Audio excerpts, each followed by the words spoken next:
Chennai assembly Tamil Nadu governor RN Ravi మరియు ముఖ్యమంత్రి MK Stalin ప్రభుత్వం మధ్య జరుగుతున్న వివాదం ఇప్పుడు పీక్ స్టేజ్కు చేరుకుంది. రెండు వైపుల వాదనలు ఏంటో ఇప్పుడు తెలుసుకుందాం.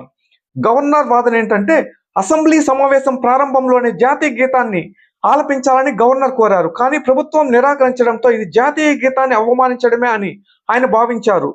తాను మాట్లాడబోతుంటే ప్రభుత్వం తన మైక్ ను పదే పదే స్విచ్ ఆఫ్ చేసిందని, తనను మాట్లాడనివ్వలేదని గవర్నర్ ఆరోపించారు.